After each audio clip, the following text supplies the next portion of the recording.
नमस्कार, मैं वसंत रावल ज्योतिष विद्या ज्ञान चैनल के अंदर आज मैं आपको बताने आया हूं आत्मा कारक ग्रह कैसे देखा जाता है, आत्मा कारक ग्रह का महत्व क्या है और आत्मा कारक ग्रह का फलादेश करते समय कौन कौन से नियमों को फॉलो करना होता है। उसके पहले मैं आपको बताना चाहता हूं कि ज्योतिष की 3 मुख्य शाखाएं हैं। उसमें पहले नंबर पे आता है पराशर पद्धति, दूसरे नंबर पे आता है जेमिनी पद्धति, तीसरे नंबर पे आता है कृष्णमूर्ति पद्धति। इन तीनों शाखाओं में जो सबसे ज़्यादा कठिन है वो पराशर पद्धति है, उससे काफ़ी आसान है जेमिनी पद्धति और कृष्णमूर्ति पद्धति।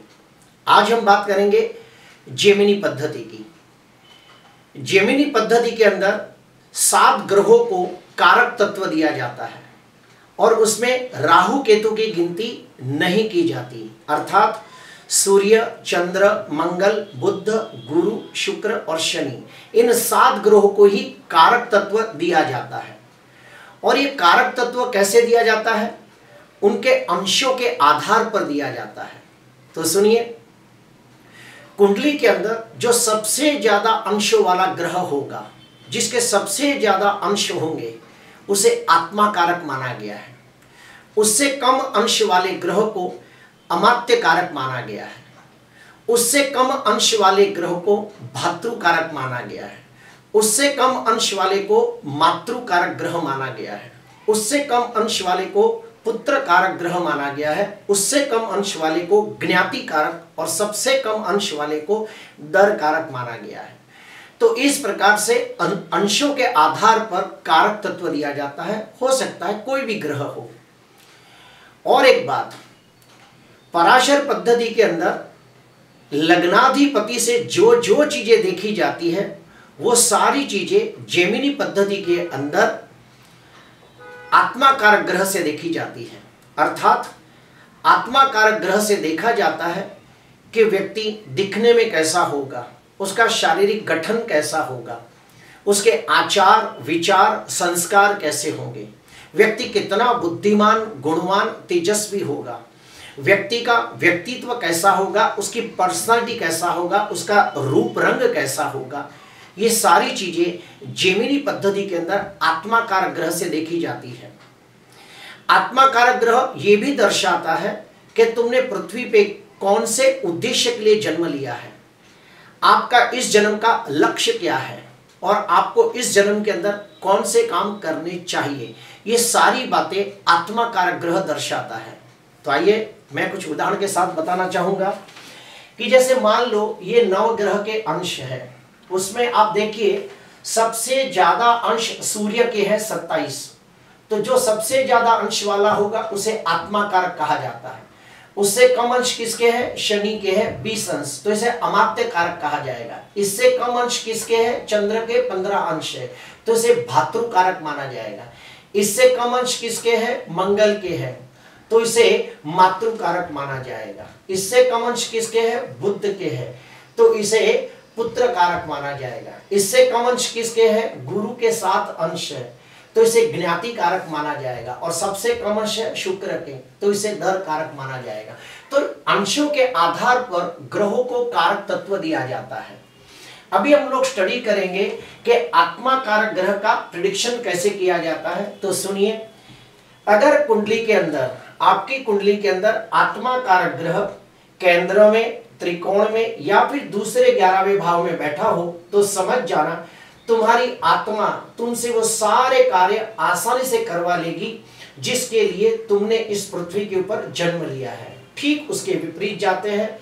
अगर आपका आत्मा कारक ग्रह कुंडली के अंदर 6वें, 8वें या 12वें भाव में बैठा होगा, तो समझ जाना आत्मा को अपने कार्य करवाने में बहुत सारी दिक्कतें, तकलीफें और समस्याओं का सामना करना पड़ेगा, यानी कठिनाइयों का सामना करना पड़ेगा। दूसरा, अगर आपकी कुंडली के अंदर आत्मा कारक ग्रह स्वगृही, मित्र क्षेत्री या उच्च राशि में बलवान होकर बैठा हो, तो समझ जाना तुम्हारे जीवन का सफर बहुत आसान रहेगा और तुम वो सारे कार्य कर पाओगे जिसके लिए तुमने इस पृथ्वी के ऊपर जन्म लिया है। यानी कि तुम्हारा उद्देश्य साफ तुम्हें दिखाई देगा और तुम उसी राह पर चल पड़ोगे। ठीक उसके विपरीत जाते हैं, अगर तुम्हारा आत्मा कारक ग्रह शत्रु क्षेत्री होगा या नीच राशि में निर्बल होगा तो समझ जाना जिंदगी का सफर बहुत सारी दिक्कतें, कठिनाइयां और तकलीफों के साथ आगे बढ़ेगा। तुम्हें तुम्हारा उद्देश्य हासिल करने में बहुत सारी तकलीफों का सामना करना पड़ेगा। तीसरे नंबर पे आते हैं, अगर तुम्हारा आत्मा कारक ग्रह खुद के नक्षत्र में बैठा हो या फिर मित्र नक्षत्र में बैठा हो तो समझ जाना कि तुम्हारी जिंदगी का सफर शांति से बीतेगा, सुकून के साथ कट जाएगा और व्यक्ति अपनी सारी इच्छाओं की पूर्ति करेगा। आत्मा जिस मकसद के लिए इस पृथ्वी पे आई है उस मकसद की प्राप्ति कर पाएगी। ठीक उसके अपोजिट जाते हैं, अगर आत्मा कारक ग्रह शत्रु ग्रह के नक्षत्र में बैठा हो तो व्यक्ति अपना मन चाहा जीवन नहीं जी पाता और आत्मा की इच्छा की पूर्ति नहीं कर पाता। वो व्यक्ति अपने लक्ष्य को हासिल करने में उसे बहुत दिक्कतें आती है, अपने उद्देश्य को हासिल करने में बहुत तकलीफें आती है। उसके बाद आता है चौथे नंबर पे, अगर मान लो आत्मा कारक ग्रह खुद लग्नाधिपति हो तो इससे बढ़िया और कुछ हो ही नहीं सकता, यह सर्वोत्तम अच्छा माना जाएगा। और आगे बढ़ते हैं, अगर आत्मा कारक ग्रह लग्नेश हो या फिर लग्नेश के साथ उसकी गाढ़ मित्रता हो, यानी कि कारक आत्मा कारक ग्रह और लग्नेश दोनों मित्र हो तो सोने पे सुहागा जैसा फल मिलता है। ऐसे व्यक्ति को छोटी उम्र से ही अपने जीवन का लक्ष्य हासिल हो जाता है और आत्मा की इच्छा की पूर्ति के लिए वो पूरा जीवन समर्पित कर देता है और अपने लक्ष्य को हासिल करता है, अपने उद्देश्य को हासिल करता है। ठीक उसके अपोजिट जाते हैं कि मान लो आत्मा कारक ग्रह लग्नेश का शत्रु हो तो समझ जाना आत्मा को अपने लक्ष्य की सफलता हासिल करने के लिए बहुत सारी कठिनाइयां, दिक्कतों का सामना करना पड़ेगा और व्यक्ति अपने लक्ष्य को आसानी से हासिल नहीं कर पाएगा। उसमें बहुत सारी दिक्कतें, अड़चनें और रुकावटें आएगी।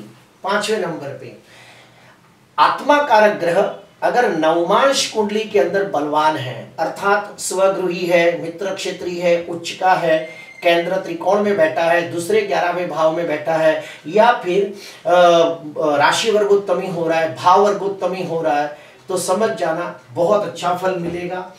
ऐसा व्यक्ति लक्ष्य को पाने के लिए अंदर से बहुत ही कॉन्फिडेंट होगा और हर संघर्षों का सामना करते हुए वो अपने उद्देश्य को परिपूर्ण कर पाएगा और अपने लक्ष्य को हासिल कर पाएगा। ठीक उसके अपोजिट जाते हैं कि नवमांश कुंडली में अगर आत्मा कारक ग्रह बलहीन होता है तो वो व्यक्ति बहुत संघर्षों के बाद अपने लक्ष्य को हासिल करने में सफल होता है। उसकी विल पावर कमजोर होता है, उसका कॉन्फिडेंस लेवल कमजोर होता है और आत्मा की इच्छा की पूर्ति के लिए जो जो करना चाहिए वो ठीक ढंग से नहीं कर पाता है। उसके बाद अगर आत्मा कारक ग्रह शुभ कर्तरी योग में हो तो व्यक्ति अपने उद्देश्य को हासिल कर पाएगा, अपने लक्ष्य को हासिल कर पाएगा। आत्मा कारक ग्रह पाप कर्तरी योग में हो तो उसे अपने लक्ष्य को हासिल करने में बहुत दिक्कतें, अड़चनें, तकलीफों का सामना करना पड़ता है। अपने मकसद की ओर आगे बढ़ने में बहुत दिक्कतों का सामना करना पड़ता है। सातवें नंबर पे आत्मा कारक ग्रह शुभ ग्रहों से युक्त हो या शुभ ग्रहों से दृष्ट हो तो बहुत अच्छा माना जाएगा। उसके अड़ोसी, पड़ोसी, सगा संबंधी, कुटुंबी, रिश्ते, नाते, दोस्त, यार सब उसे अपने लक्ष्य को हासिल करने में मदद करेंगे। और अगर जो कारक तत्व जो है आत्मा कारक ग्रह अगर वो अशुभ ग्रहों से दृष्ट हो या पीड़ित हो तो बिल्कुल अच्छा नहीं माना जाएगा। और आखिरी आत्मा कारक ग्रह षडबल में, अष्टक वर्ग में और षोडश वर्ग में बलवान है तो सोने पे सुहागा जैसा फल मिलेगा। व्यक्ति अपने लक्ष्य को हासिल कर पाएगा, अपने मकसद को हासिल कर पाएगा, अपने जीवन के उद्देश्य को समझ पाएगा। ठीक उसके अपोजिट जाते हैं, अगर षडबल में, अष्टक वर्ग में और षोडश वर्ग में अगर आत्मा कारक ग्रह पीड़ित हो रहा है, निर्बल हो रहा है, नीचका हो रहा है तो समझना वो व्यक्ति अपने उद्देश्य को नहीं समझ पाएगा, वो अपने मकसद के अंदर कामयाब नहीं हो पाएगा, उसे बहुत दिक्कतों का सामना करना पड़ेगा। प्रिय दर्शकों, आज के लिए बस इतना ही। आपको अच्छा लगा हो तो जरूर लाइक करना, सब्सक्राइब करना। नमस्कार।